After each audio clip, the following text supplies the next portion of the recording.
دیکھیے میں آپ سے ایک سوال کرتا ہوں، سوال میں آپ سے یہ کرتا ہوں کہ بتائیے کہ آپ کے والد کا آپ پر احسان زیادہ ہے یا آقا کائنات صلی اللہ علیہ وسلم کا ہم پر احسان زیادہ ہے؟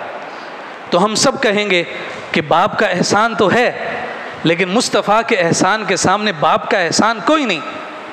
میں آپ سے کہتا ہوں آپ کے باپ کی عزت اور منزلت اور قدر پر اگر کوئی قدغن لگائے، آپ کی ماں پر اگر کوئی تہمت لگائے، تو آپ اس کے ساتھ کیا کریں گے؟ تو آپ کہیں گے ہم اظہار نفرت کا ہر طریقہ اختیار کریں گے۔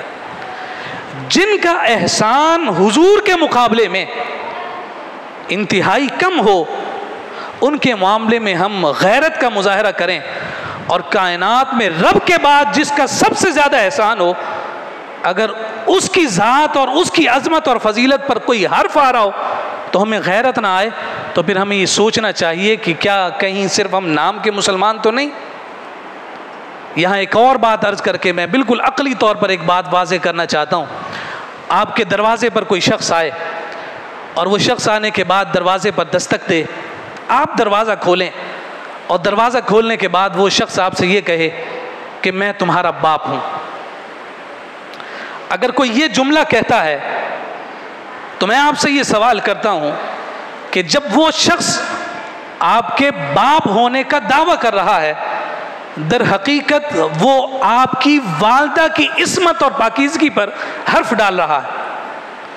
میں آپ سے یہ سوال کرتا ہوں کہ کیا آپ اسے دروازے سے لا کر ڈرائنگ روم میں بٹھا کر اس سے مکالمہ کریں گے کہ آپ ثابت کریں کہ میری ماں بدکار ہے؟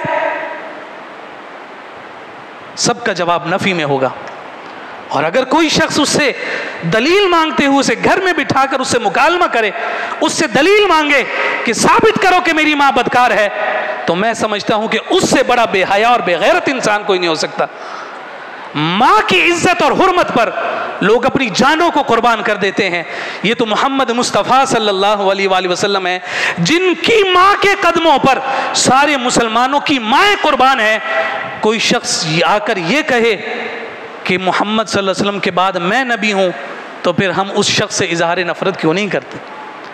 اسی وجہ سے امام اعظم ابو حنیفہ رضی اللہ تعالیٰ عنہ، جن کی ہم تقلید کرتے ہیں، جن کے فقہ کے مطابق ہم اپنی عبادتوں کو اختیار کرتے ہیں، آپ کے دور میں جب ایک شخص نے دعوی نبوت کیا تو وہ آپ کے پاس آیا اور آ کر کہنے لگا کہ حضرت مجھے مہلت دیجئے کہ میں اپنی نبوت کو ثابت کروں۔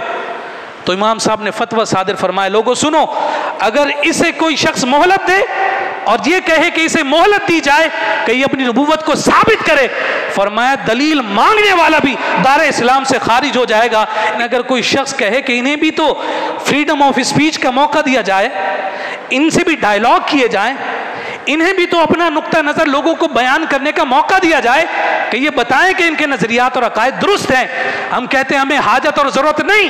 یہ اس سے بھی بڑا جرم ہوگا کہ جو اپنی ماں کی بدکاری پر دلیل مانگتا ہو۔